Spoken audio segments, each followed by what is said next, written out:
Welcome to Misfits and Mystics podcast, where we have conversations intersecting faith, mental health, artistry, and social justice. We're so glad you're here. So get cozy. But not too cozy, because we do keep it real on this podcast. Listen with care. And enjoy. Do this. Let's get it popping. Hey.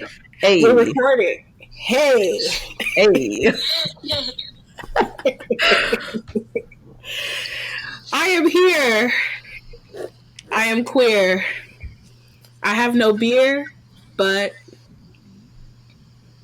I'm going to get one. Oh, Whitney's gonna get one. Okay. Okay. So, I'm echoing. Let me just, Lord, we pray against the echoes. The echoes.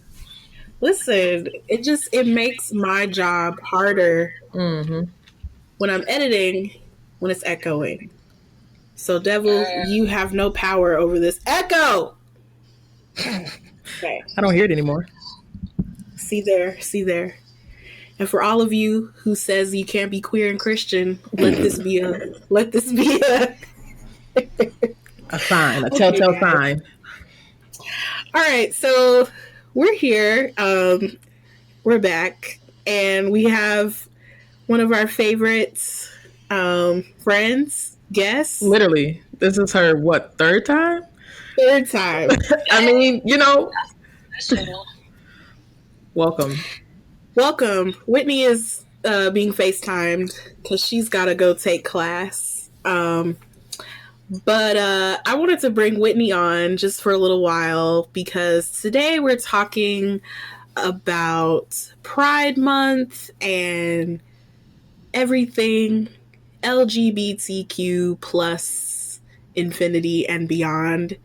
And you see the title of this episode is We Are the Gay Agenda, and Whitney is definitely part of the gay agenda with me, and I wanted to bring her on real quick to start off the episode with a little segment that I want to call I Knew I Was Queer When, or I suspected I was queer when.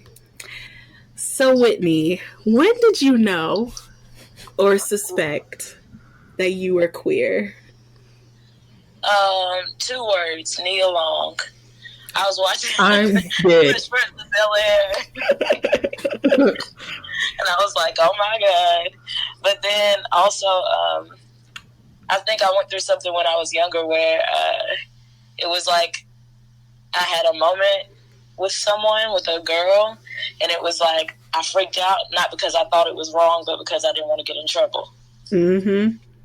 So then it was like, well, maybe we need to be honest with self about what self wants, Yes, girl. I feel you, because when I was in the 7th grade, there was this girl.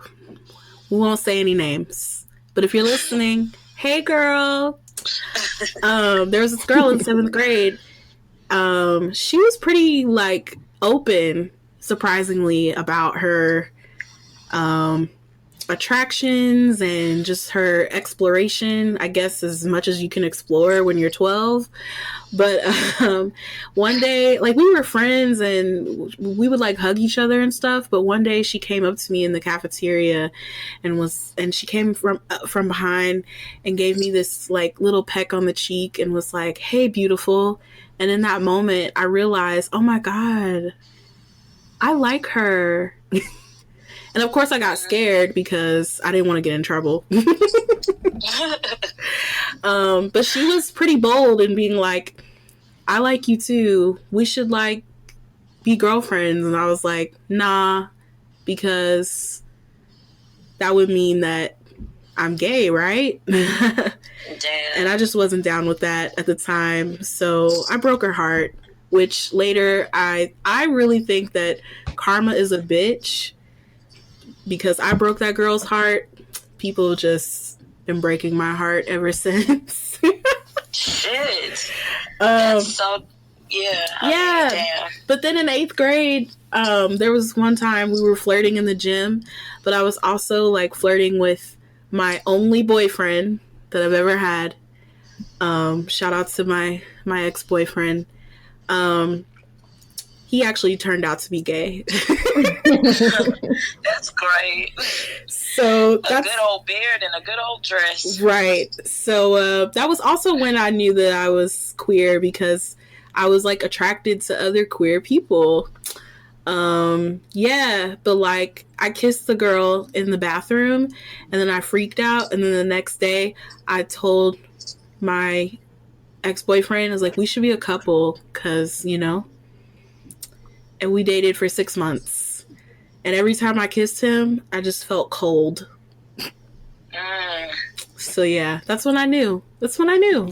When else did you know?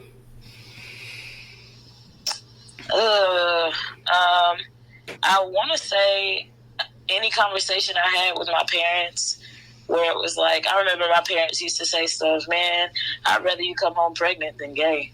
Yikes. I was like, I know. I'll be freaking out. I'd be like, I thought they'd be able to read it all over my face, because I clearly had an issue with it. And my parents were really open to queer friends that I had. It's just like, once it's your kid, sometimes it's like, it's a no.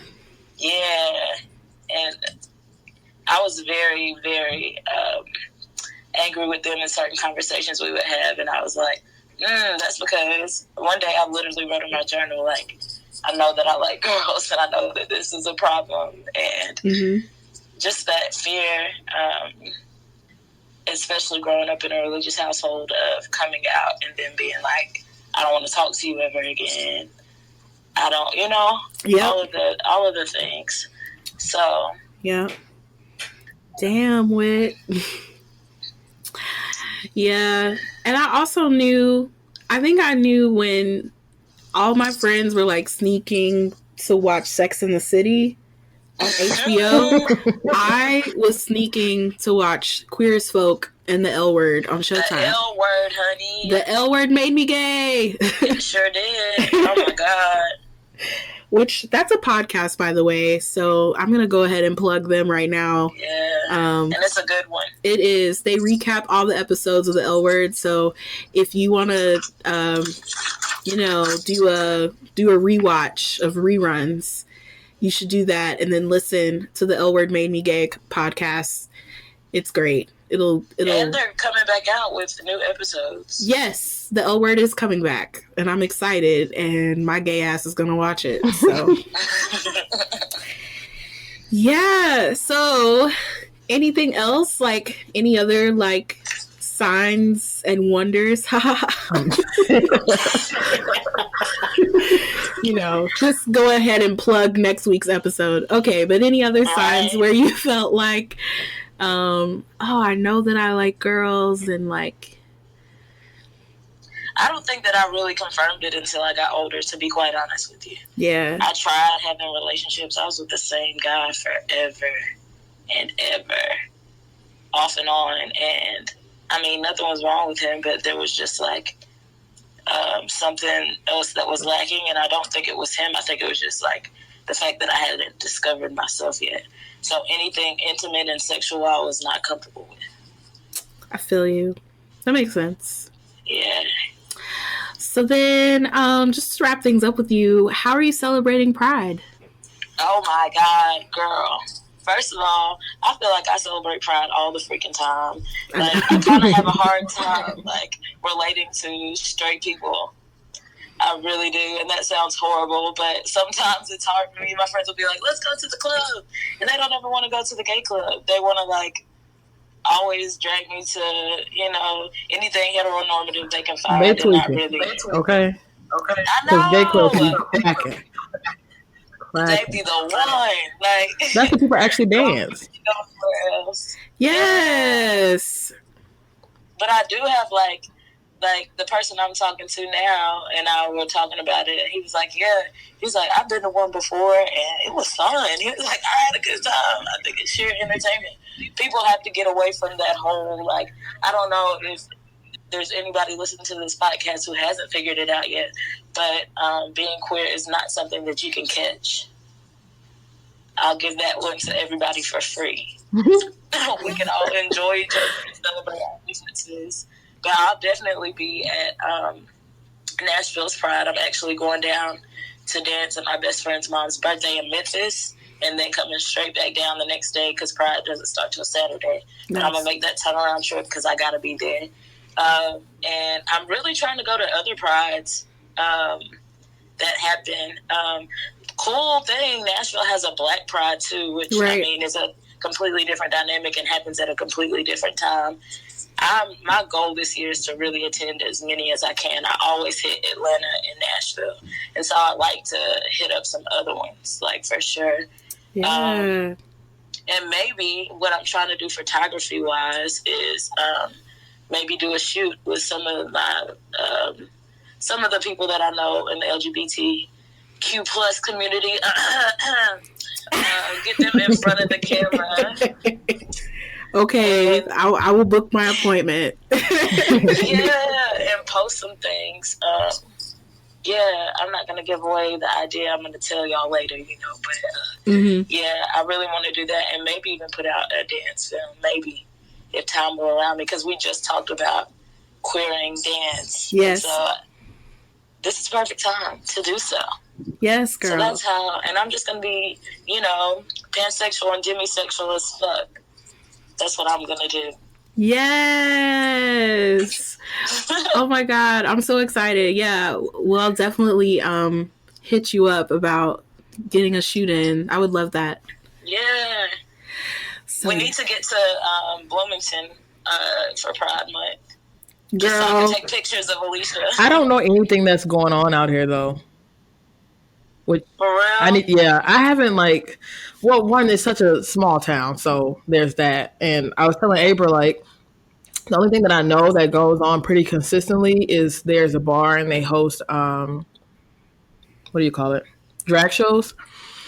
But even that, I still haven't even been to that because every time I try to go, something happens.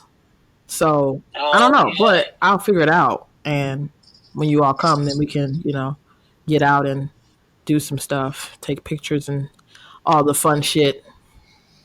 Yeah, that'll be amazing. But I've been to Chicago's Pride, and it was super fun.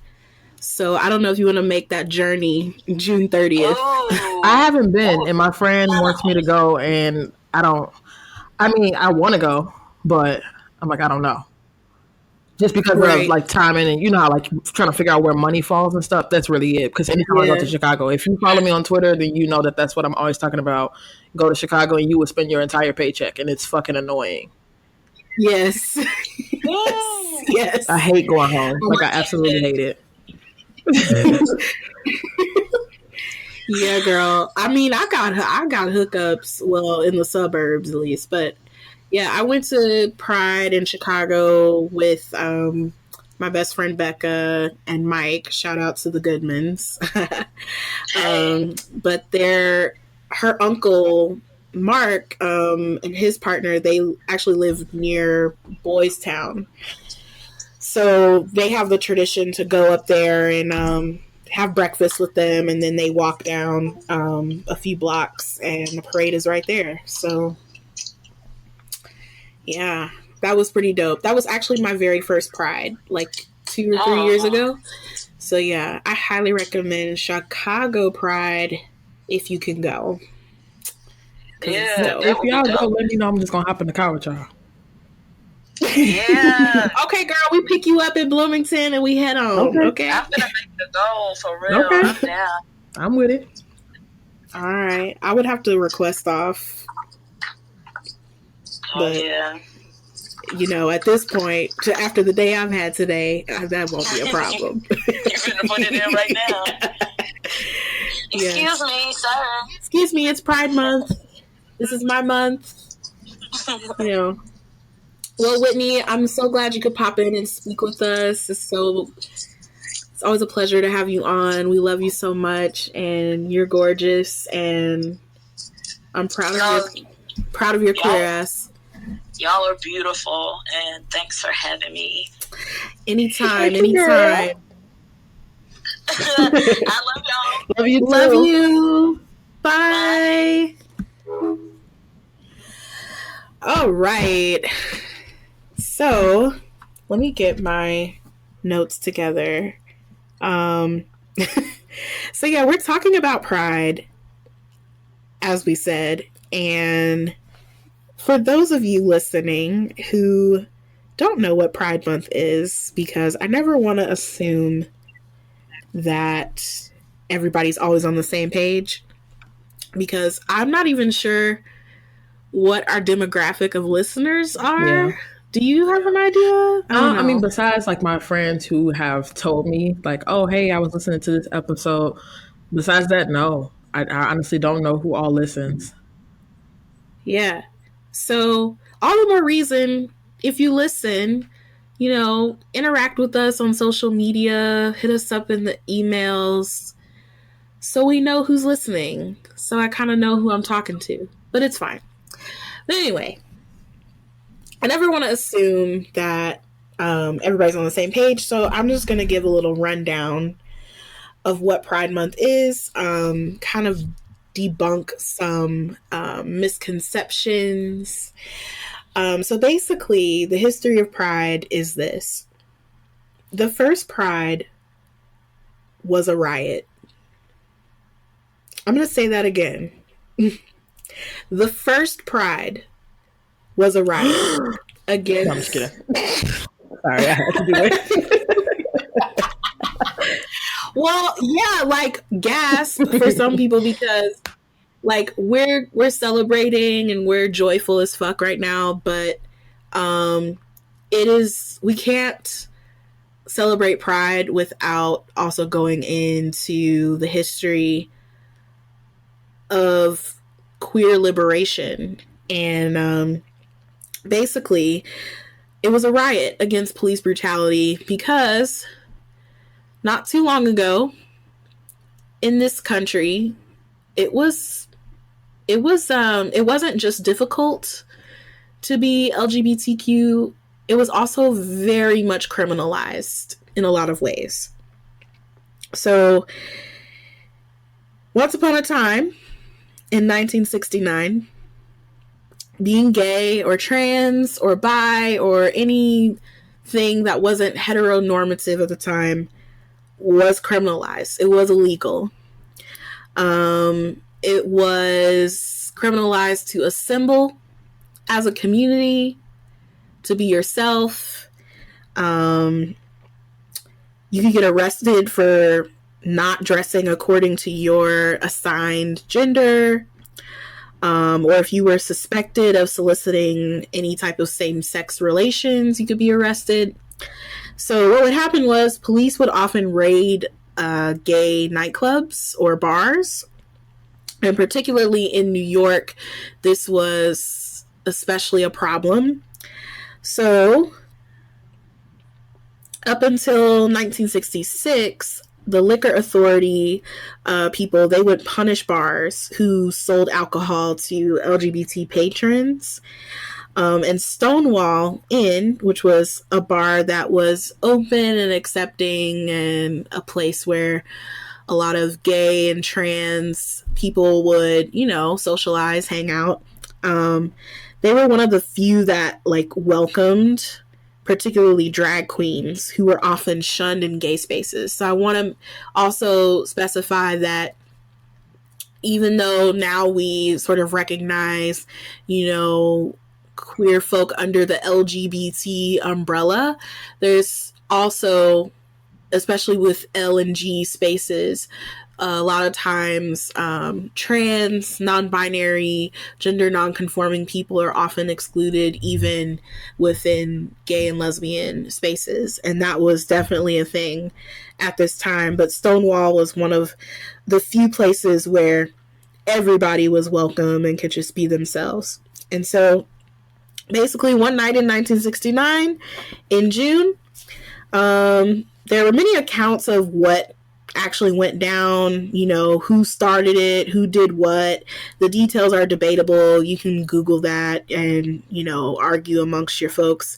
But the gist is this, that people were fed up with the cops arresting and harassing them, and they decided enough was enough, and they decided to fight back, and there was a riot.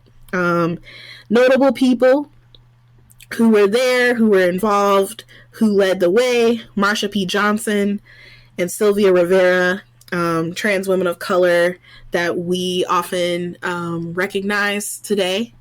They were there. They were in those streets. They were throwing bricks. They were resisting arrests. And they were living their truth. And it matters that this night of June 27th, 1969, sparked 6 days of riots in the neighborhood surrounding Stonewall Inn, and thus the gay rights movement is born. Now gay liberation is a thing, because, you know, at the time in the 60s, we're also dealing with civil rights for Black people. We're talking about civil rights for Chicano people in the West.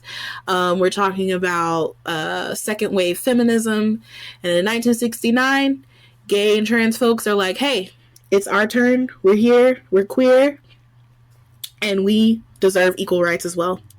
And so I wanted to also highlight that Marsha P. Johnson and Sylvia Rivera, they started an organization called STAR, which was stands for Street Transvestite Action Revolutionaries. And it was an organization that served homeless drag queens and trans women of color. Specifically, you know, they kind of helped them get off the streets, get resources, you know, because at this time and even now, it's so difficult for trans and queer folks to get the support and the help that they need that just sort of seem automatic to straight and cis folk. So kind of wanted to plug that fact. And so basically this is why Pride is celebrated in June. It marks the anniversary of the Stonewall riots. And in 1970, the first Pride March or parade happened in New York. It was called the Christopher Street Liberation Day March, and that was just to commemorate the anniversary of the Stonewall riots.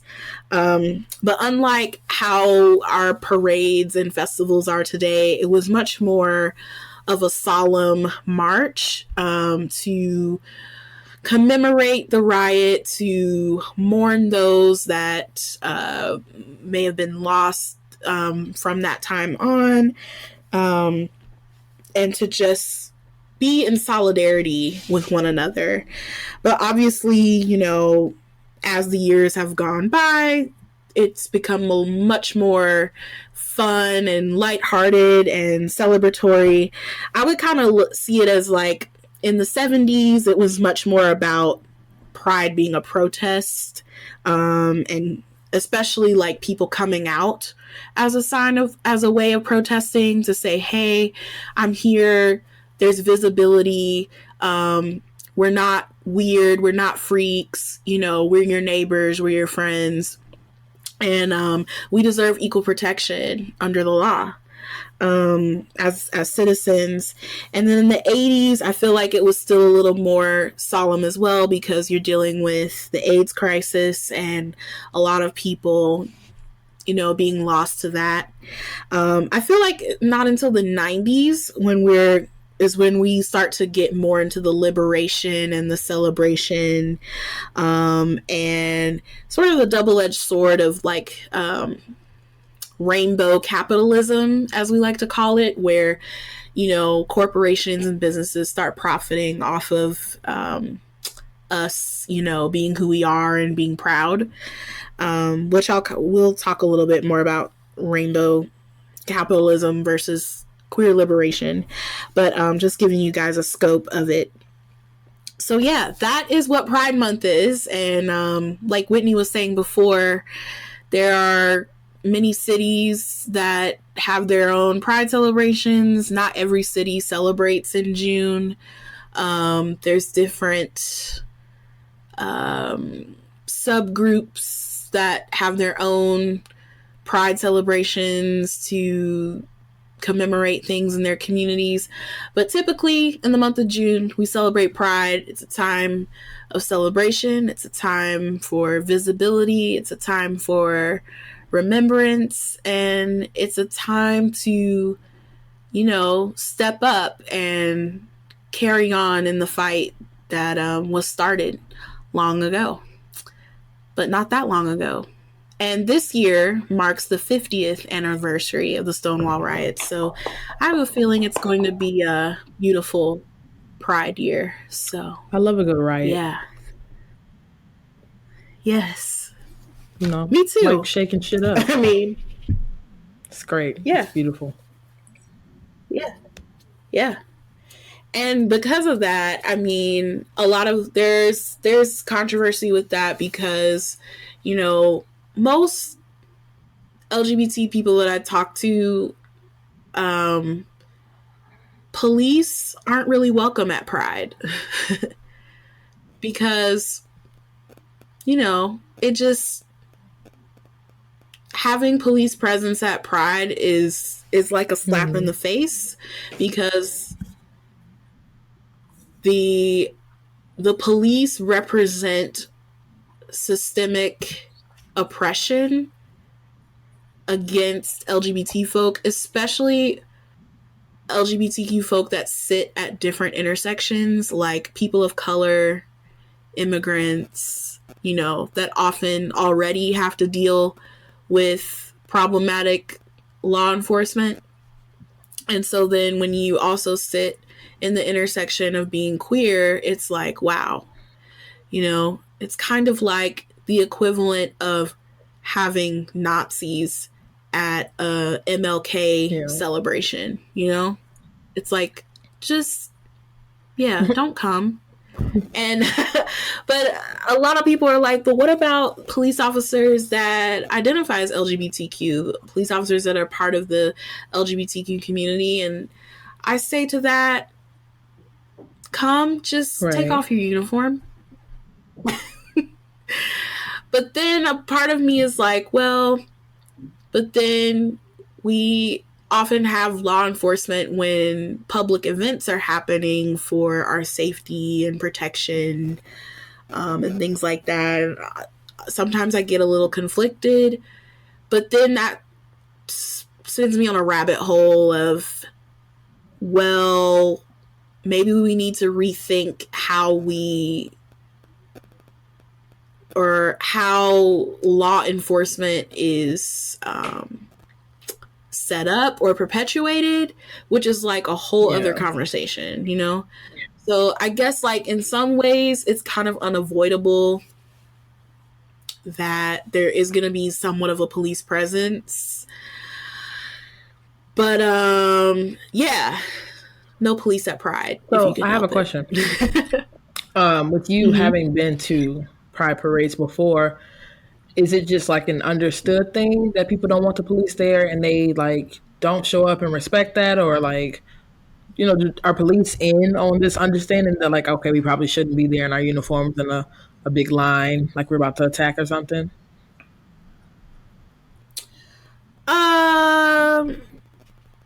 No, police, well, when I went to Chicago Pride, I did see police there. They didn't have much of a huge presence, but they were there kind of on the outskirts, like directing traffic and, you know, because obviously streets were blocked off. And so I mainly saw them at the intersections of streets that were blocked off, redirecting traffic, you know, to go an alt route. But as far as like them being in the parade and like having a very visible presence, they were not. And, you know, it is somewhat understood that like you're not really welcome, but because of how city laws and policies go, it's kind of unavoidable that they're going to have somewhat of a presence, even if it's just them kind of being on the outskirts,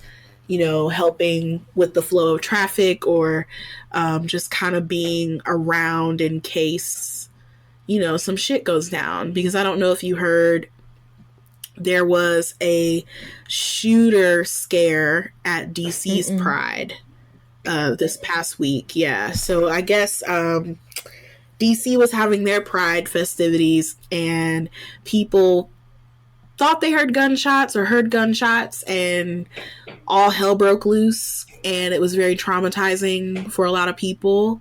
Thankfully, there wasn't an actual shooter, I believe, but just the fact that like we live in a world where that is a possibility and we're living in constant fear that reality is traumatizing. And yeah, so I would assume that there was obviously some type of law enforcement presence to sort of like de-escalate the situation. But yeah, no, you're not gonna see police in a lot of pride parades. Okay, so I have another question.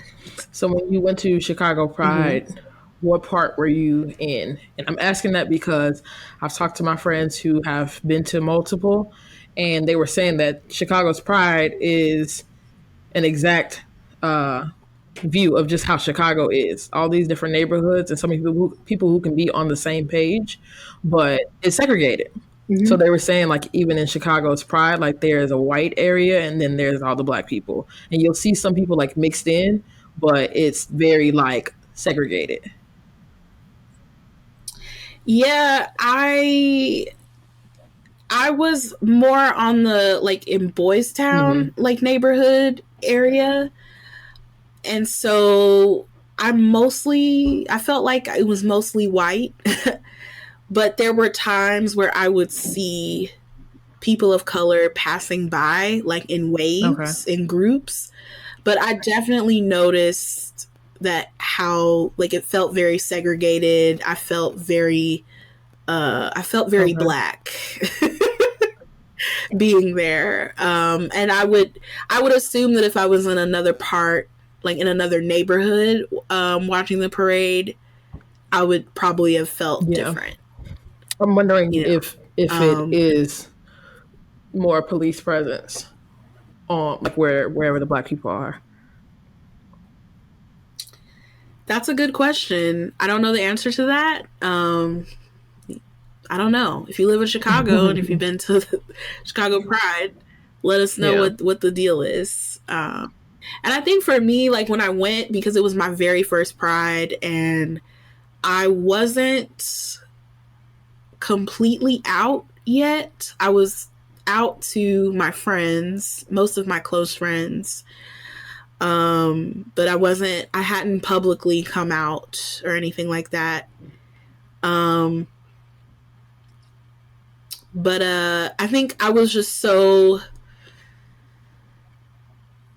what's the word I'm looking for? I was so mesmerized and enchanted by, all the stimulus around me, the music, the colors, the different floats, and also just really focused on being with my friends. They're really like second family to me at this point. So it was almost like me just hanging out with the fam, enjoying all the pretty floats and celebrating, being me.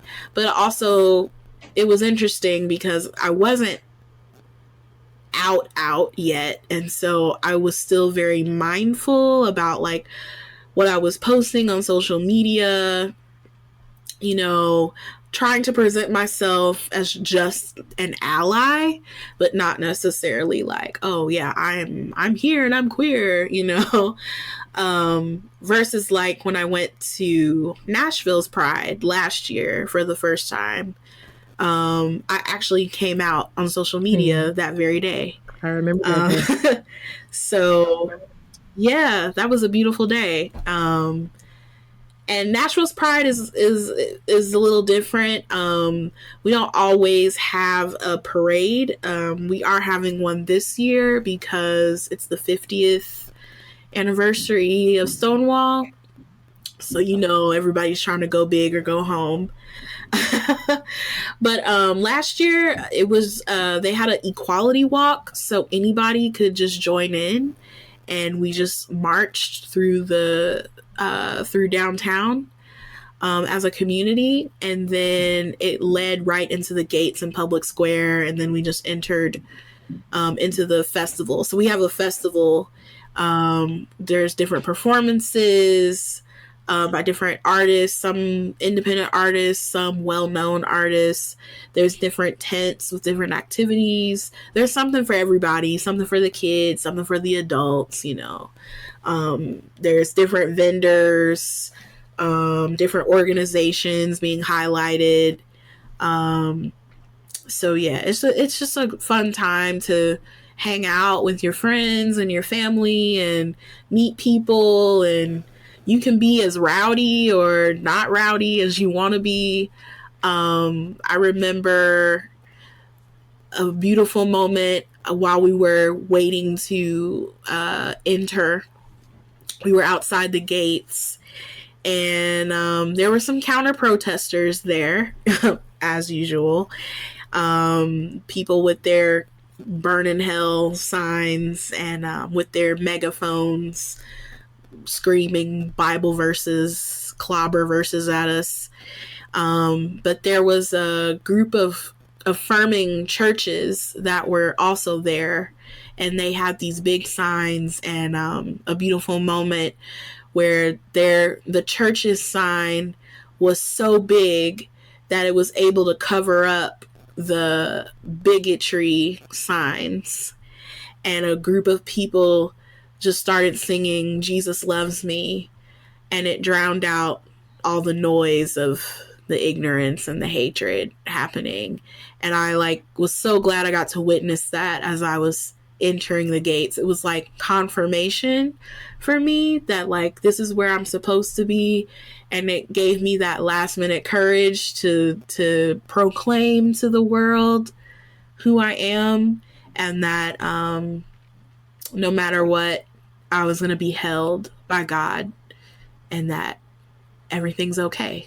So yeah, Nashville's Pride is, I don't know, it was a little more chill than what I experienced in Chicago, but I think also probably because I was with chill people, so we were gravitating towards chill stuff. So yeah. Okay. Yeah. But yeah, I guess that segues me into talking about celebrating Pride as a Christian. And the title of this episode, We Are the Gay Agenda. Because I don't know about you, but when I was growing up in church, and particularly when I was in church in college, I would often hear this rhetoric, the gay agenda, they're trying to make everybody gay, and we can't have that, and we gotta offer a different alternative. Jesus offers an alternative from what the world is trying to tell you, and just all those homophobic statements. I don't know. What was your experience in church? Did they talk about pride? Did they talk about LGBT stuff? Honestly, I don't ever remember anyone talking about pride. Honestly, I don't ever think that I've been a part of churches that have been so set on some people, some churches, they focus on that so much. I don't think I've ever been a part of that, which now that I think about it, that's pretty great. There's never been comments, but I don't think anything has ever been just straight up disrespectful or so focused on LGBTQ, where they spend the entire word talking about whatever. I don't remember that. But like I said, there have been comments, or if somebody's praying or something, then they might pray against it. But yeah, I honestly can't think of anything that was too big, something for me to really remember. For me, I think my my experiences have been more so either being around or hearing or seeing people experience different things or like people having those conversations personally. So it's more so like members talking as opposed to like the pastor being like, let's talk about these gay people, you know? So that's good. Let me clap for that. Y'all did a little decent job. A little Yeah. decent. Yeah. They did a little decent job, now that I think about it. Yeah, but I think it's really interesting. I don't think I've ever heard anybody talk about pride. Well, of course not. I mean, I'm going to say, well, particularly in the Black church, it's very much like, don't ask, don't tell. So as long as, nobody is flaunting it, then there's no need to talk about it one way or the other, whether you're in support or not.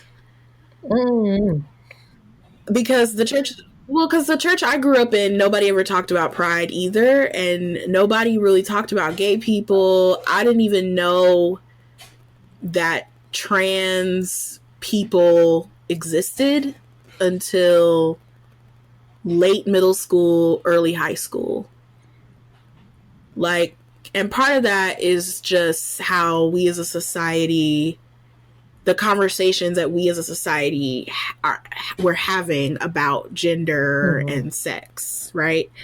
So I knew that there were drag queens because I remember seeing this film called Soldier's Girl, I think. I don't know. It was based on a true story about this soldier who was in a relationship with a trans woman, and she was also a drag queen at a nightclub, and that's how they met, I think. And unfortunately, he was murdered by some of his fellow soldiers when they found out that he was dating a trans person. And so when I saw that movie, I think I was maybe like in the 7th or 8th grade. And that's when that's when I first heard terms like transgender or anything like that. And then I thought that bisexual was like the in-between place. So for a while I was like telling myself, oh, I'm bisexual, but it's a temporary label because eventually you're gonna have to choose, like, if you like girls or like boys. Like a term, I thought that for basically trying to figure yourself out. Yes, because biphobia is real, and bi erasure is very real. And so people, especially at that time, people were like, they didn't understand that you could be attracted to more than one gender. And so people were like, oh, you're confused, so you just eventually you're gonna pick one, right? And like and so when I was still figuring out myself, the term bi just seemed very fitting. And the word queer, at the time, it was like queer was a bad word. But then, as I mentioned earlier, I started watching Queer as Folk, and I heard them use that word on the show sometimes. And so then it kind of was like, for me, I thought, oh, is queer like the equivalent of the N-word, where it's like, well, it's cool if I say nigga, but if you white, you better not say that. And so I thought, is queer just reserved for queer people?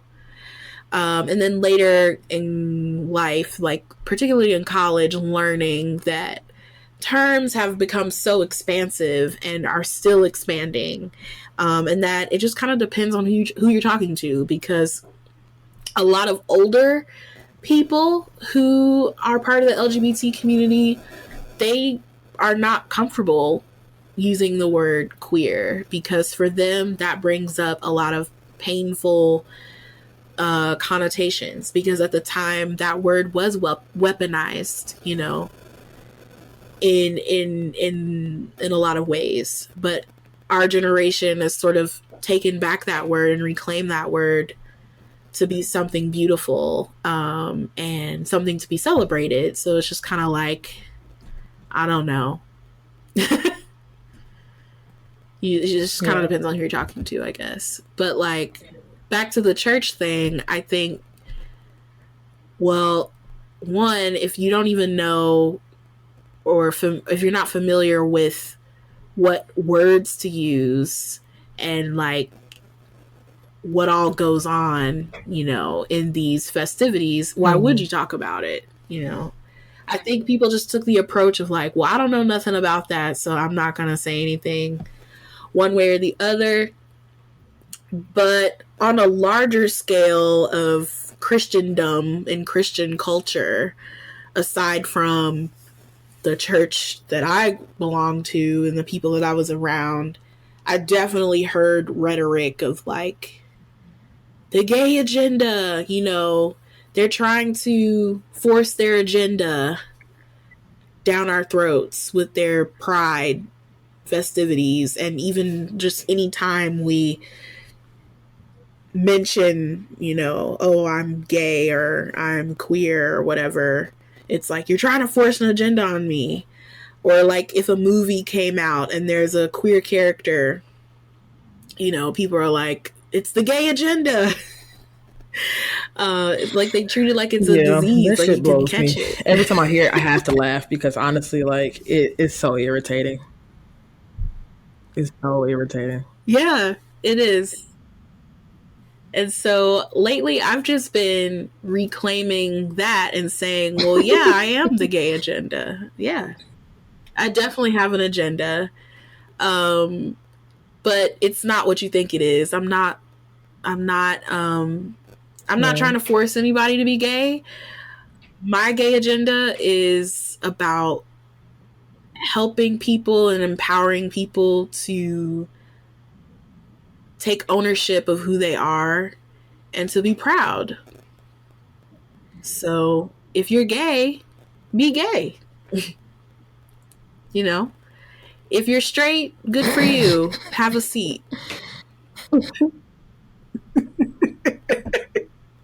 Listen, because the straights out here trying to get attention. They're trying to have a straight pride. I saw like in Boston. That's like when white people are like, why don't we have a white history month? Okay. I can't. Trolls. What does my pinned tweet say? We don't have time for trolls. Let them wallow under the bridge. So that's all I'm going to say about that. But yeah, I love being part of the gay agenda. It's fun. And I like shaking things up. I like making the straights uncomfortable. The straights is hilarious. Especially in church. The straights. Just like we have the straights, we have the whites. Like, listen. And a lot of times it would be both at the same time. It's usually straight, white, cisgender folk just being a mess. And so I love being part of the gay agenda, the queer agenda, to shake things up. And it pops up in unexpected ways. It's not like I'm this angry social justice warrior, with my fiery sword ready to cut off heads,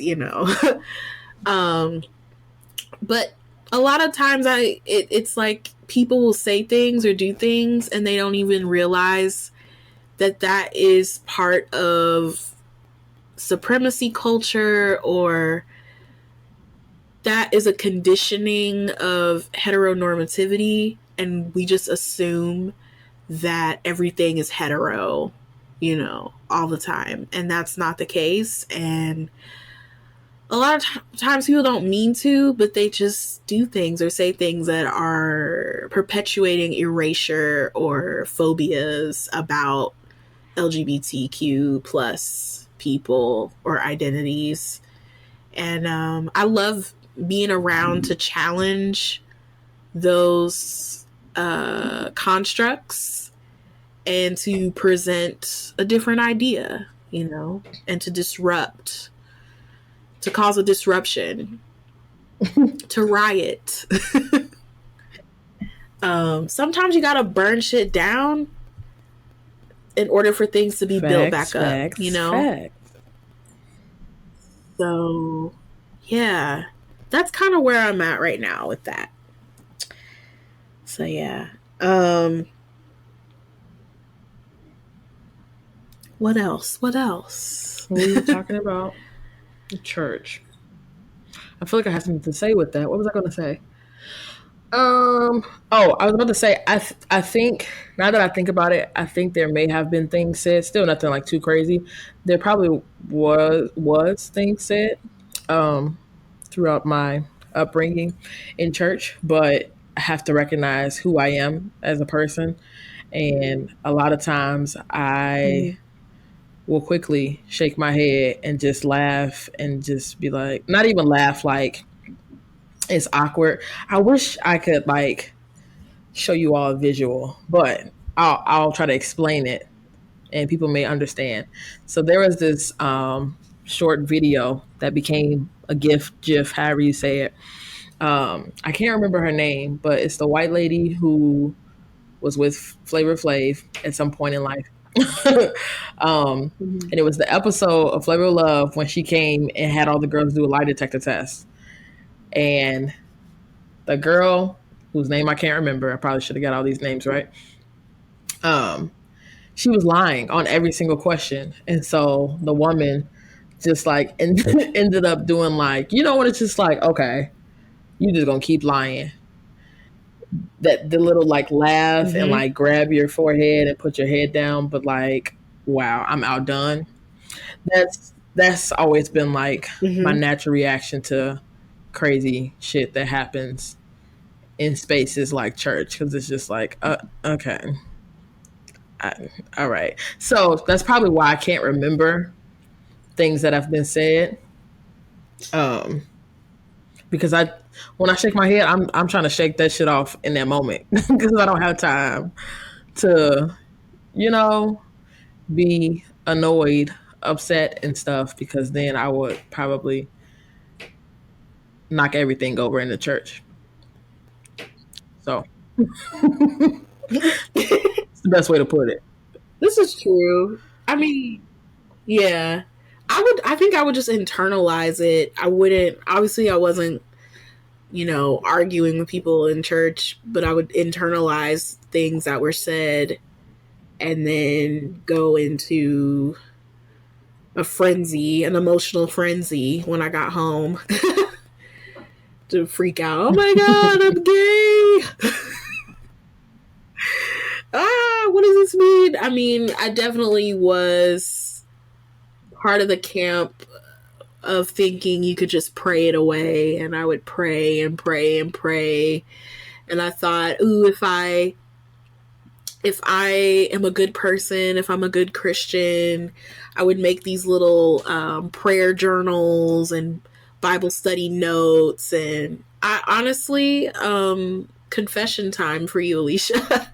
Honestly, when we started our dancer Bible study some years ago, that was like my last attempt to, I guess, be straight, to be normal. I thought if I just surrender to the Lord and be a light and be a witness, if I could just focus on, building community with other Christians within the context that I'm in, if I could be a light for others, then there won't be any time to be gay, and I can fight off these feelings that I have.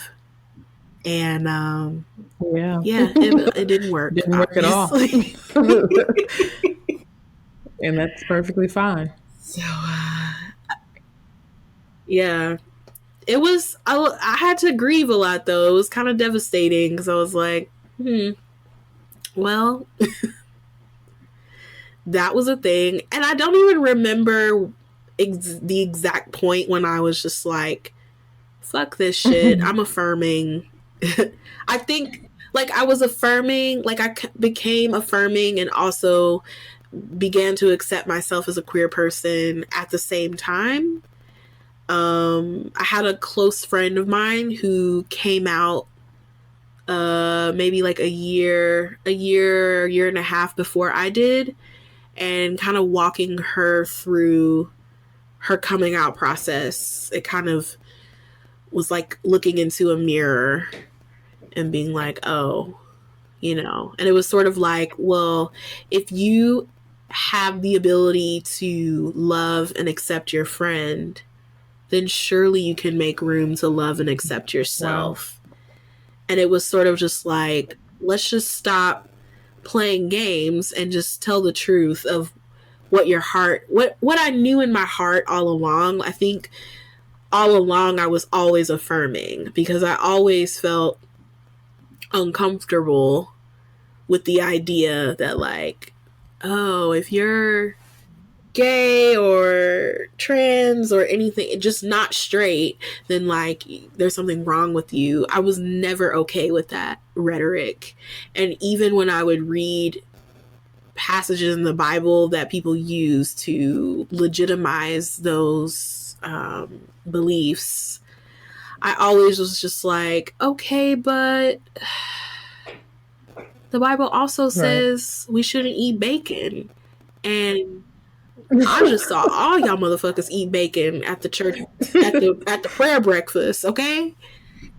And nobody was asking for deliverance for bacon, okay? I had some salami this morning, okay? So I thought to myself, okay, like, and a lot of people, okay, there's going to be people listening. They're like, well, you know, they're going to go into this whole exegesis woo-woo stuff about why it's okay for us to eat bacon, but it's not okay for me to marry a woman. Okay, whatever. I'm not here to argue theological points. I'm kind of done with that, honestly. But yeah, I realized, like, listen, you already know that you cool with this, so why are you trying to put on a front, trying to be delivered when that's not, you know, a thing? And then I already was so welcoming and accepting of my friends that were queer, so it was just kind of like, yeah,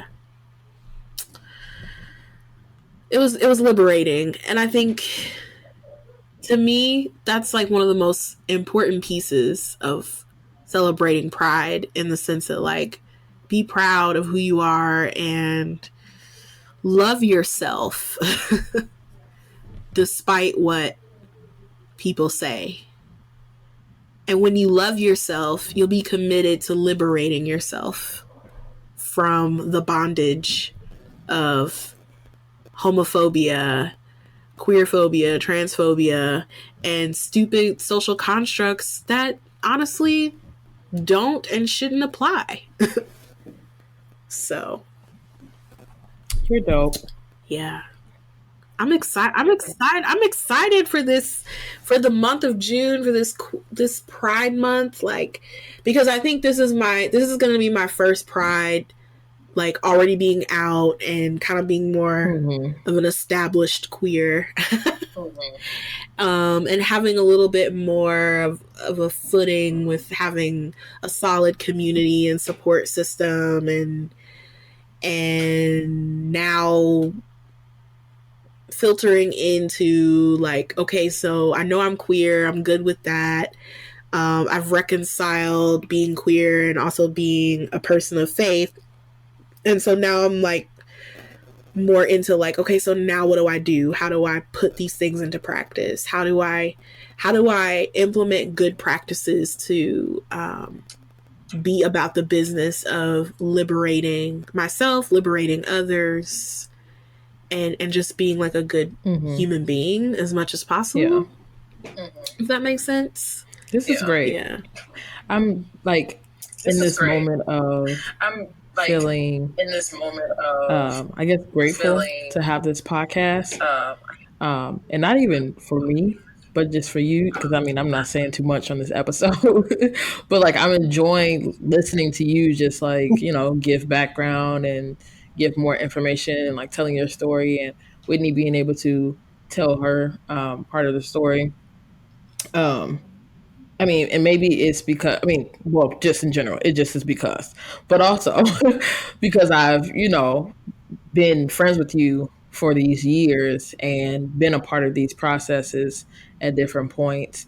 So I'm like, I feel like a proud, I wouldn't say a proud aunt. I'm definitely not your aunt, but, but I don't know. I think it's just like the auntie in me naturally feels that way about my friends sometimes. um, I really Yes, am you of are like the every auntie group, of the and it group. was always that way. But then when I actually got nephews, then people were like, "Wow, you really are an auntie." So yeah, but like I'm just really like Yeah. excited for you and your freedom for you to be able to experience this year, this year's Pride Month, in a completely different way. Like I don't know, I'm excited to hear your experiences of going to Pride and just whatever else will happen.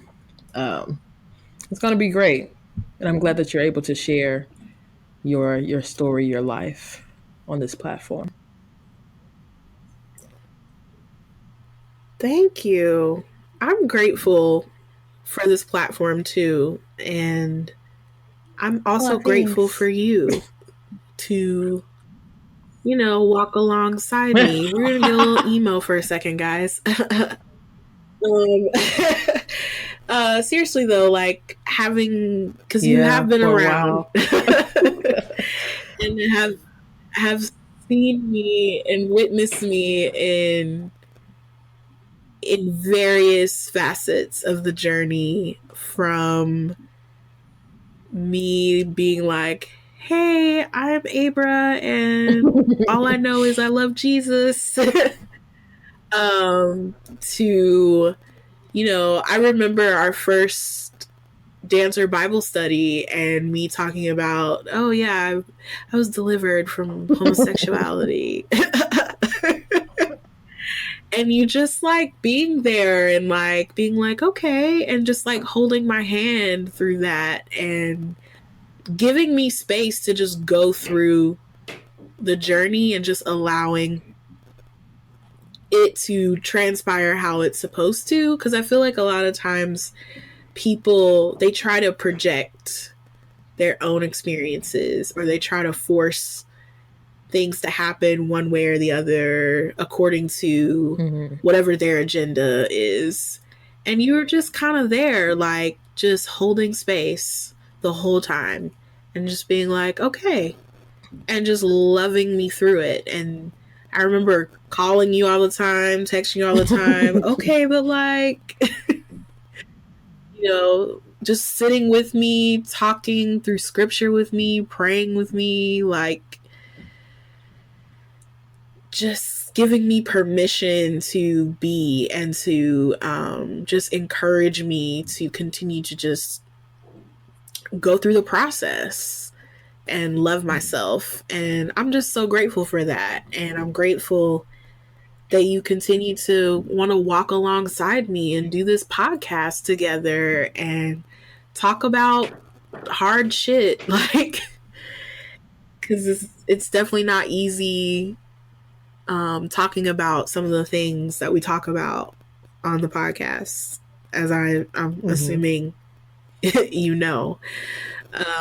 But it's been so much fun, like doing this with you, and I'm great. I'm just so grateful. I can't say it enough how grateful I am for you and your friendship.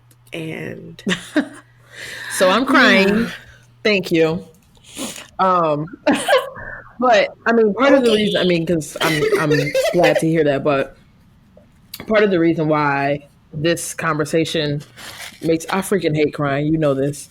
Part of the reason why this conversation makes me so emotional is because, I mean, just because of the emotional person that I am. Um, but like, I know, I've always said, I know that I'm a good friend. And I see the impact that my friendship has in different relationships at different times, but that's not something that I necessarily like, you know, am looking at all the time, like, oh yeah, I was a good friend for that. Like, you know, I'm not hyping myself like that. But it's not even about me. When people tell me the positive impact that I've had in their life, I'm so grateful that I can be that for them.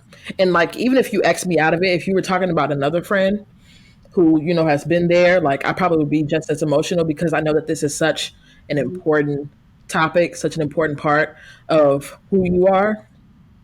And you're the second person, I know for sure, the second person this year who has told me, like, you have been so important in this journey for me. And I just, I know so many, I think it's the whole Christian thing. I know so many Christians who get it wrong. And you knowing me personally, like you, Abra, knowing me personally, you know how hard I go for people that are being misused, mistreated. And then how hard I go against the people who are the ones that are trying to act a fool. But then also on people who I love. Like, I'm such a protector. I'm such like a lion when it comes to my friends. And it's so funny. I did this like little Facebook test or whatever. And it was like, what animal are you? And that was the one that they said. And it literally like described me perfectly. Like, I'm cool. I'm strong, you know, whatever. But like when it comes to people that I love, like you probably want to watch out because I will literally rip your head off and not give a fuck and go to jail about it and be sitting in jail like, yep, I fucking did. Period. So, which is not always the best thing for me. Like, I have to step down sometimes. But it just, I truly have to thank God and my parents for this heart that I have because it means the world to me that I am able to be a person who loves in the way that I do and who makes people feel so safe. Like that's so important for me. Because I know how I feel about safety and how I feel about love. And so when I can be that for people, when I can hold people in that way, it's just like, man, I don't know, I'm glad to be the person that I am. But like, I'm just glad that that's been your experience. All right, I'm done. I'm tired of crying.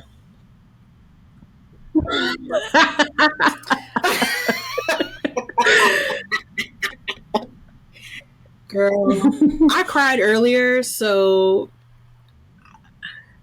honestly, okay, listen. I'm about to say, if you about to cry, don't even say it. You can text me later. Yeah. Listen, people but it's real to hear us cry. It's real. Okay. Oh, yeah. I'm grateful. Yeah. But what I was going to say was I wanted to go back to what you were saying about being a safe person. And that was something I wanted to bring up in the sense of celebrating with your friends and being a safe person for them, I think is a very pivotal part of the journey and the process of coming out or being visible in who you are. And I think that's true for anybody, not just LGBTQ folk, but like anybody who's going through a process of figuring things out and standing in their truth. It's vital to have that support system.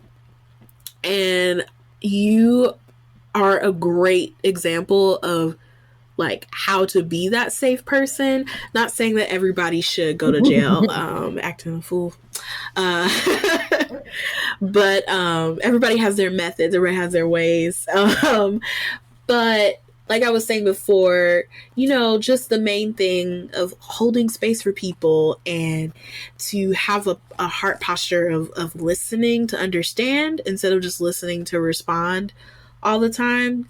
Because that was something that I think that's why, like, I always felt safe, like, confiding in you about things, especially when I was, like, really going through it, you know?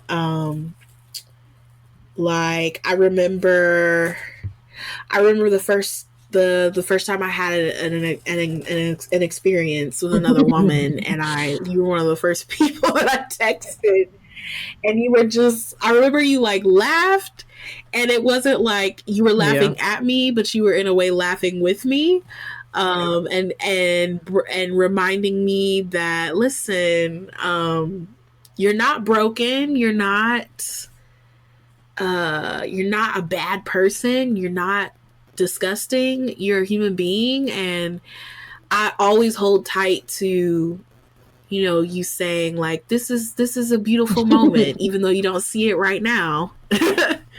It's a beautiful moment. And since then I have like looked back at that experience and be like, oh, that was a beautiful moment, because that was the moment where I was like, yep, we can't ignore this anymore.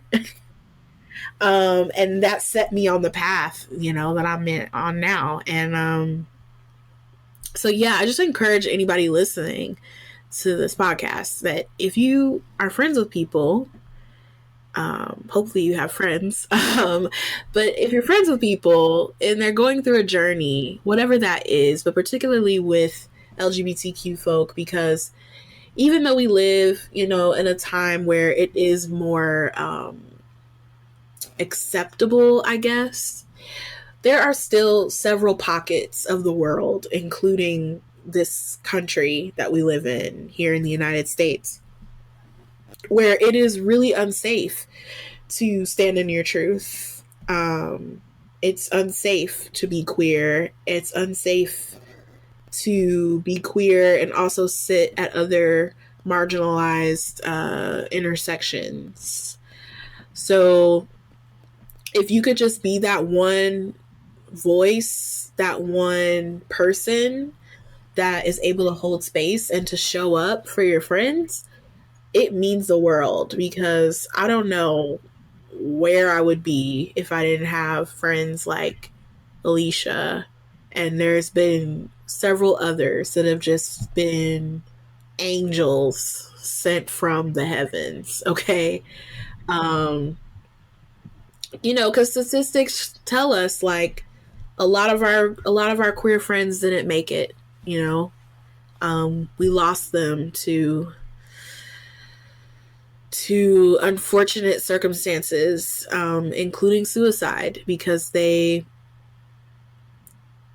felt like they didn't have a safe space to be who they were, and we're hearing dangerous rhetoric, even more dangerous than just the half-assed little comments, you know, that people make in church. But like, I've definitely been in some faith spaces where I've heard comments that are hateful, that are very dangerous, that are very detrimental to people's mental, physical, and spiritual health. And that's why I'm so passionate about being so visible and being like, yes, I am queer and I also love Jesus. I'm also a Christian, because people's lives are at stake. And, you know, it may be annoying to some people, but like, I don't care, because if it saves one life, then yeah, that's one less life to mourn. So I'm going to keep on in the gay agenda. Okay. So yeah, with that being said, so with Pride, I wanted to share some Pride tips for you guys if you're celebrating Pride. And also, no, you don't have to celebrate Pride. Not everybody celebrates Pride. A lot of people are like, I'm not going to participate in rainbow capitalism, and you shouldn't, because a lot of times corporations, businesses, they just want to profit off of our trauma, basically, and being like, oh yeah, we're Pepsi, we're gonna have a float in the parade and say that we support the gays. But what is Pepsi actually doing to help the LGBTQ community?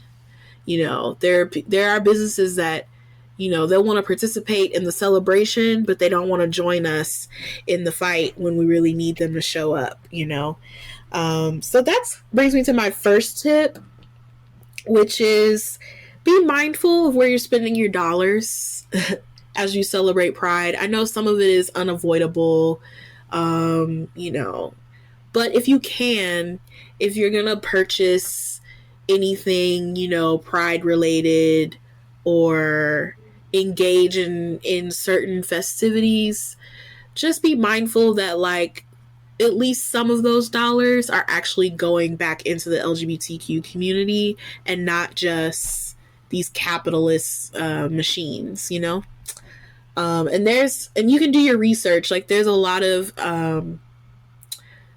LGBT businesses, artists that you can support.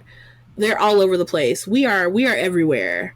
I know somebody Venmo'd me, a random person Venmo'd me $20 last week because somebody was like, "Oh, drop your Venmo if you're queer or whatever." And people just wanted to support, queer artists, I guess. And somebody Venmo'd me $20 and like that was really sweet. So like there's so many different ways that you can support queer people with your money, even if you like Venmo people, Cash App, or you just want to bless people with a good meal or a good time, anything like that. So yeah, do your research.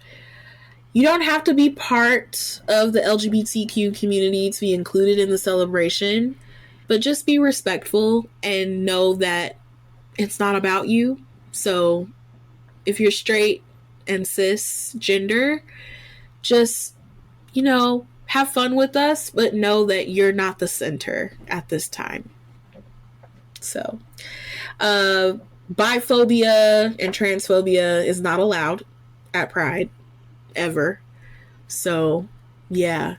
And the thing is that, as I said before, a lot of people just assume that the marginalization that happens for queer people is only at the hands of straight people, but there's actually a lot of marginalization that happens within the LGBTQ community as well.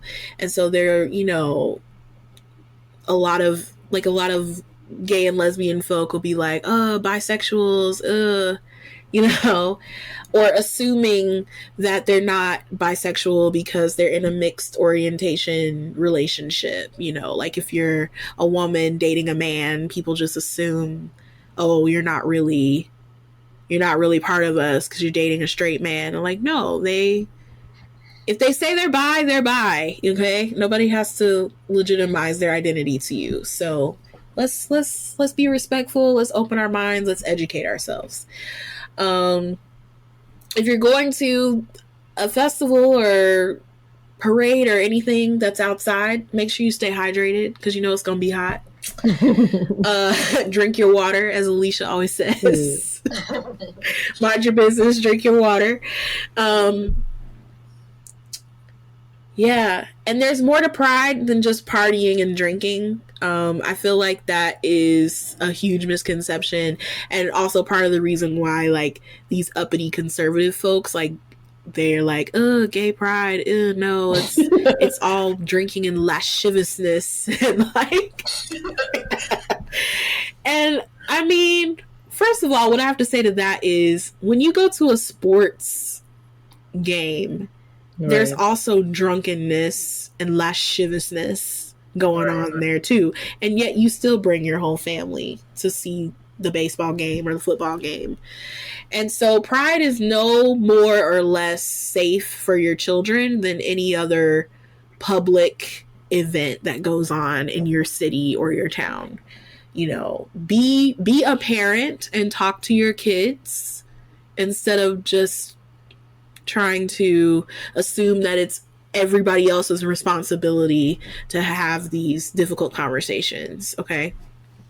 Your kid is not going to be harmed by being exposed to the reality that LGBT people exist. So there's that. But there's more to Pride than just the partying and the drinking. I know there are a lot of adults that don't or can't partake in being under the influence for various reasons. And I have found it is very difficult to find fun events that isn't centered around alcohol, but they do exist. So if you're that person that really isn't into the partying and the drinking scene, know that there are events out there throughout the month that also are about bringing the community together and having fun. There's like different like fundraisers, game nights, different events, worship gatherings, things like that. So like I said, do your research, see what's going on. And if you live in a place where there isn't a lot going on, take a chance and hit up your friends and be like, listen, I noticed that we don't really have a lot of events going on to help celebrate Pride. Let's start something together. I don't know. See what happens. And lastly, I just want to say, be mindful of how you engage with counter protesters. Don't be a martyr if you don't have to. Because people are going to talk shit, but we're here to enjoy ourselves, and karma's a bitch. So just let them be haters, and go on your way. Not saying that we have to put up with the bullshit, but I have definitely seen situations where people just go too far with trying to be a martyr, and it really does, for me, it takes away from what we're really here for. Yeah, so just be smart, but also riot when you need to, and fuck the police. So yeah.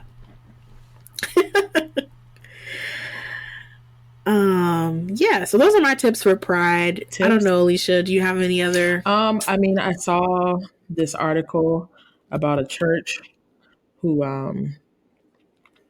went to Pride. Matter of fact, let me pull it up so I won't just be talking out my ass.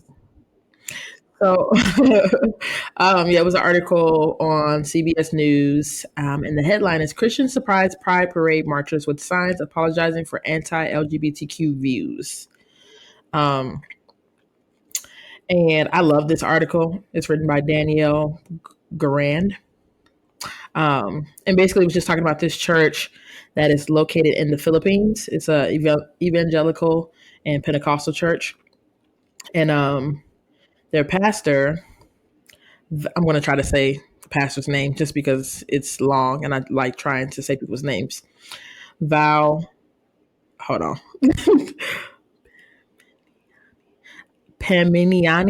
I think that might be how you say it. Val Paminiani. Said that he has been going to Pride parades for around 4 years as a part of the organization's I'm Sorry campaign.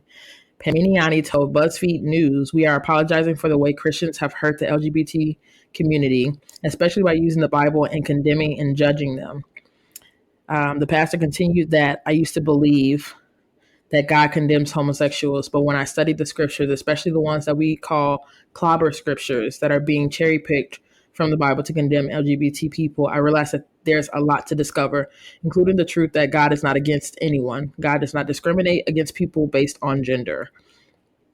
And there's a lot more to it. If you could find the article, then I would definitely say read it. But it was just really nice because they have pictures of the people, the members of the church at this at the parade, and they have signs that say, "I used to be a Bible banging homophobe. Sorry." There's another one that says, "Jesus didn't turn people away, neither do we." There's one that says, "God loves you, so do we." And then there's one that says, "Can we hug you?" And then they have a big like banner, and it says, "I'm sorry, we're here to apologize for the ways that we as Christians have harmed the LGBT community." And then there's different like little blurbs at the bottom that go along with the "I'm sorry." So it's like, "I'm sorry, I have looked down on you instead of honoring your humanity. I'm sorry for not listening. I'm sorry for judging you," and some other stuff. So I thought that was really sweet. And then some people who were actually at the parade, posted on Twitter, and they made it a part of the article. And so people were saying like, some people, they kind of just, didn't really care for it. But then there are people who, I guess, have really probably been affected by, the church, and they were like to see that and to go and like talk to them and have conversations. Some people broke down, and it was just really a great moment for a lot of people. So my advice is not to go and do something so big like that if that's not, naturally where you are, because you don't need to put on a show. Like she said, it's not about you. But if you have the heart like these people do, and you know that those who may be there trying to protest against people just enjoying their lives and celebrating themselves, basically use any opportunity you can to be love and to show love. Whether it's, the love of God, or you just loving as a person, and not with, some type of ulterior motives or extra intentions behind it. Like, there's nothing that you need to get out of this. So yeah, I know that if I go, this is also kind of going into a shameless plug. If I go, I actually just put my friend on Queerly Beloved tees, and I want to buy so many of them. But I know that I'll definitely be wearing a shirt from Queerly Beloved, and I'm probably going to get the one that says God is love, is love, is love, is love, is love. It just keeps saying love. I love that shirt. That's one of my favorites. Because that's the truth. And if I'm going to something so important as a pride parade, like, I feel like Christians always talk about how important it is that we show the love of God and that we witness, but the way that it's done oftentimes is not in a way that Jesus himself would actually do it. Like, I don't think Jesus would go to a parade and be holding up a sign like, y'all going to hell. But if you come talk to me, I can tell you how to get to heaven. Like, that's not how that works. So something as simple as a tee with, words on it, graphic tees, anything of the sort. I love t-shirts, period. So if I don't, necessarily you have to have a conversation with somebody, but they just see my shirt and see me. And if you look at me and I'm looking at you, I'm probably going to smile because that's just me. And if that one moment can show somebody that, hey, like, God is love, like, you're loved regardless of what people have said, then absolutely, I'm here for it. Yes. I'm so for it. Be that, do that. Just love people. Right. It's that simple. Mm-hmm. Oh, because I mentioned them, I'll just say it now. The website is queerlybeloved.shop. That's QUERLYBELOVED.shop. Go check out the shirts and buy one. Support. Yeah, my favorite is actually the Bad Theology Kills. Yes, I want that one too. Oh my gosh. We should get them and be twins. Yeah. And I was actually, we can like go into Shameless Plug. That's a great segue. So I have like a kind of a long list of people and resources, and this is mostly geared towards LGBTQ people of faith, particularly within the Christian tradition, just because that's my tradition and that's where a lot of my experiences and resources come from.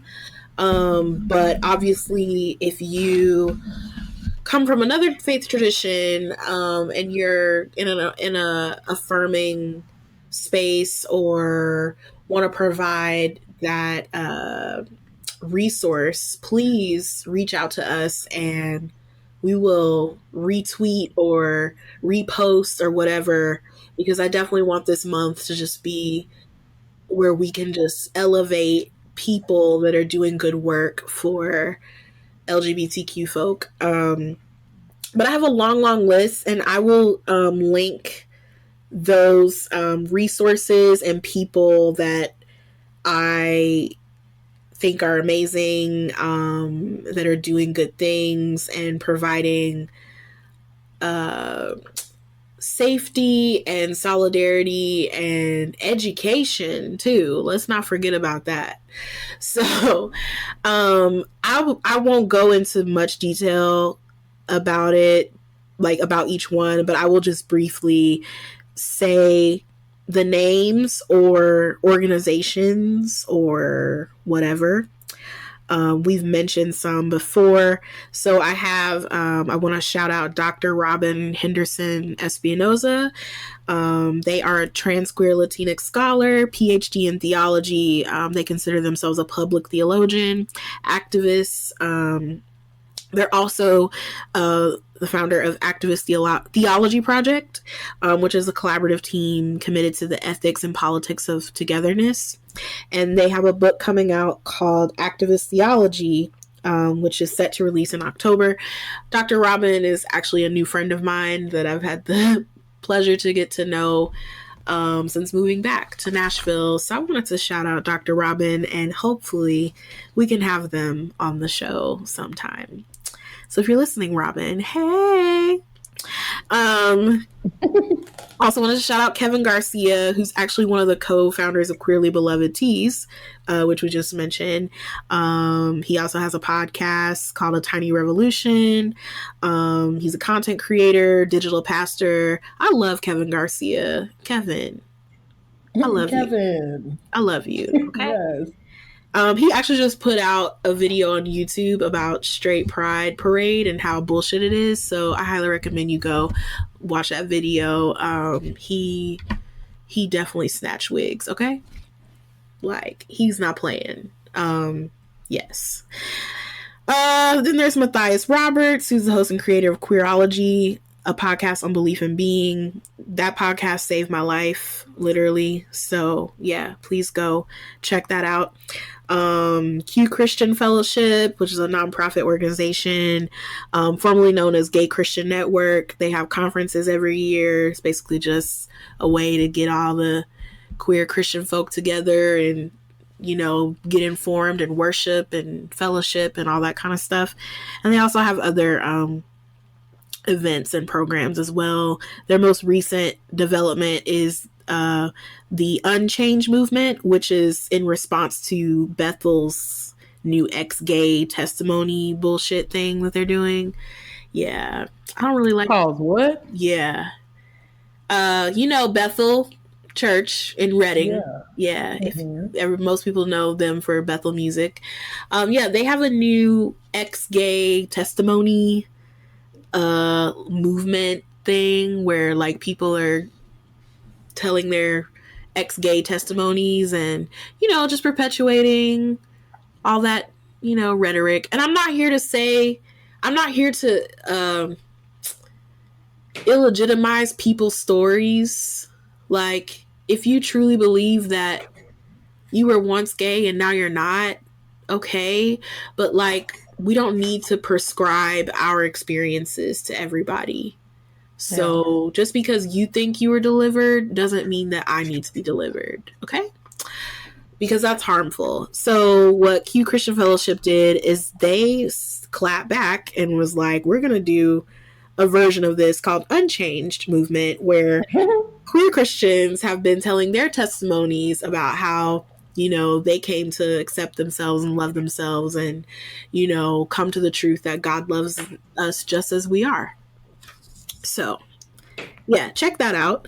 I wanted to shout out Britt Barron. She's a co-pastor of New Abbey Church in California, and she's also the spiritual director of the Christian Closet, which is a service connecting LGBTQIA persons to therapy, coaching, or spiritual direction. Because I know it is very difficult to find therapists or life coaches or anything like that, anything that is in support of your mental or spiritual health, to find affirming people that get it. And so this is a great resource for you. So check that out. Innovative Love Coalition, I mentioned it.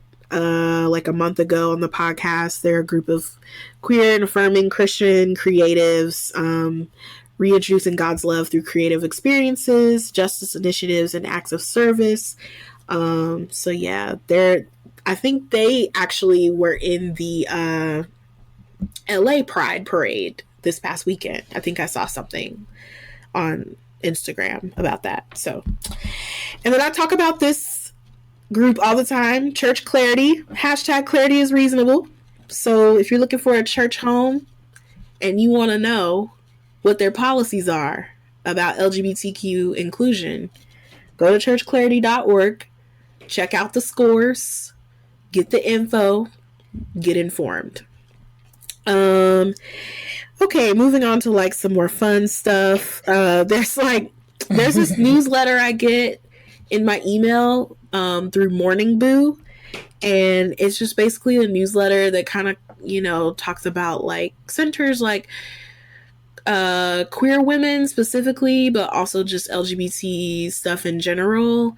Anywhere from like entertainment, different artists, things like that. So if you're looking for something to be in the know about, I always look forward to getting my Morning Boo newsletters every month. So, and then I want to shout out a few podcasts. There's Les Hangout.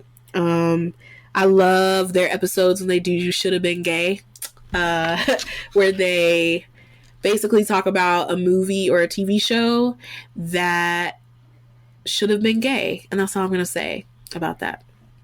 Diking Out, we talked about the L Word Made Me Gay podcast, the Queer Spirit podcast, and then I wanted to shout out our Bible app, which is a Bible app geared towards progressive Christians and pro-LGBT, pro-women folk. They have devotionals, resources, and they also have a list of various podcasts that you can listen to that speak into those things. So yeah, that's my list of resources. There's plenty more, but that's just to give you a head start. And then my shameless plugs. I feel like I'm the church and like the church announcement lady right now. Yep. Yeah. Maybe I'll add some organ music in the background if I have the time. There's a lot going on here in Nashville this month, particularly pertaining to Pride. On June 11th, which is, if you're listening to this tomorrow, well, so we release on Tuesdays. So if you're listening to this on Tuesday, it's tonight, June 11th, at 7 p.m., Pride Spirituality Night. That's going to be at Congregation Micah in Brentwood. And it's basically going to be a night of song, story, remembrance, and celebration. So yeah, come on out and go. I'm going to go. So come hang out with me. And then the next day on June 12th, there's going to be a somatics and social healing class. And that's hosted by Dr. Robin Henderson Espinoza and my good friend Aaron Law. They're going to be facilitating a somatic social healing class workshop gathering, basically centered around like authentic movement and kind of getting into our bodies a little bit. So that's going to be on June 12th at 615 Get Fit. And the cost is $25. So I will link the ticket link where you can purchase your ticket to participate. Then on Saturday, June 15th, there's going to be a Radical Pride picnic, and that's from 12 to 3. That's going to be at Richland Park Shelter on Charlotte Pike. This is hosted by No Pride in Police Coalition and Middle Tennessee Democratic Socialists of America. The Facebook event said there's going to be hot dogs and vegan options available, but everyone is encouraged to bring food. There's going to be crafts and tie-dye, sign making for Pride Fest. It's just going to be a fun time, so you should go. And then June 19th, There's going to be an ecumenical pride worship service at St. Anne's Episcopal Church at 6:30. I went last year, and honey, when I say that I was washed in the blood of the Lamb, that was a good service. So for all of my queer Christians that, you know, need a place to worship and just be free to be queer and beloved, go to St. Anne's, get your life on June 19th at 6:30. We'll see you there. And then the grand event here in Nashville Pride Festival, which is going to be Saturday, June 22nd through Sunday, June 23rd. We have a 2-day celebration. That's going to be in Public Square downtown. It's $5 per day to enter. Saturday is going to be the parade. So if you just want to watch the parade, go on downtown and, you know, watch and be blessed. TLC is going to be performing at our Pride Fest this year. Now, let me tell you, I believe they are performing on the Sunday, and I have rehearsal on Sunday, but I am manifesting that they perform after my rehearsal so that I can get my life, okay? But yeah, if that's not an incentive to go to Pride, I don't know what is. So yeah. And then I'm so excited to announce that I will be teaching for the very first time my Mystic Flow class. Woo! On Sunday, June 23rd. So that is the same day as the second day of Pride. That's going to be at 10 a.m. to 11:30 a.m. at National School of the Arts Artist Lab. We're kicking off our Found Movement Group community classes. So I'm kicking it off with my new class. And I will just go ahead and tell y'all that the theme is going to be Pride. So, yeah, if you are spiritually homeless, a rebel rouser, a queer person of faith, a doubter, an unbeliever, whoever you are, you're welcome in my space. And we're going to just reclaim the beauty of our bodies, because queer bodies are often demonized, and we're going to celebrate our queer bodies, and our allies are going to celebrate with us and reclaim their bodies as well.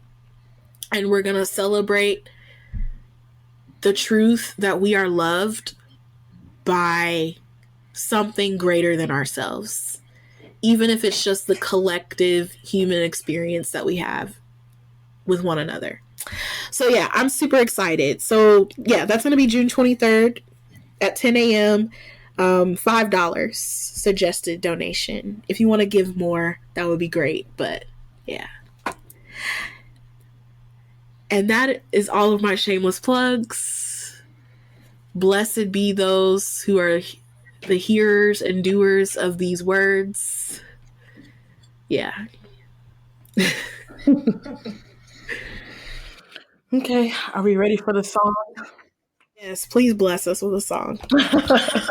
So, this song, when you hear it, the words are exactly what the words are, but there's another message behind it for me. So I'm going to give you that message after I sing it, okay? Mm-hmm. It'll be quick. I'm going to jump around too. I'm about to sing like the chorus and then jump to the end because that's the best part, okay? So here we go. I just got a new apartment. I'm gonna leave the floor wet. Walk around this bitch naked and nobody can tell me shit. Get the fuck on. I said get the fuck on. Get the fuck on. Get the fuck on. Hey, fuck that shit that you talking, get the fuck out my apartment, hey, get the fuck out my shit, hey, fuck that shit that you talking, whoa, get the fuck out my apartment, nigga, what the fuck is you talking about? Get the fuck out my apartment now, get the fuck out my apartment now. Do you know that song? I do. I was not expecting you to sing that. Okay, so for those who may not know, that song is New Apartment by Ari Lennox on her Shea Butter Baby album. It's a great album. Please listen to it. Seriously, every single song. It's one of you just let it play straight through. And you good. But this song for me, every time I hear it, I relate to it as far as like, getting your apartment. I got my own place, and it really is like, if I drop something and I want to leave it there, I'm gonna do that. I'm probably not gonna do that because I'm kind of a neat freak, but I'm just saying I have that liberty. So the freedom that you think about in this song, or even when you hear, when I think about the freedom and when I hear it, I'm just kind of like, swaying and dancing around. But in relation to pride, for those who, may just be coming out, those who are still getting to, be comfortable in themselves, wherever you are in your point of life in general, even if you ain't got nothing to do with pride in general.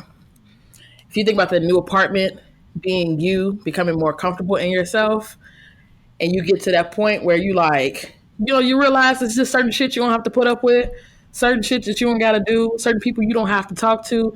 Like when you have that, control over your life, and you get in that vibe like, fuck that shit that you're talking about. Yeah. Get the fuck out my apartment now. Yeah. Like, that's just what it is. So I wanted to leave y'all with that song and tell these motherfuckers to get the fuck out.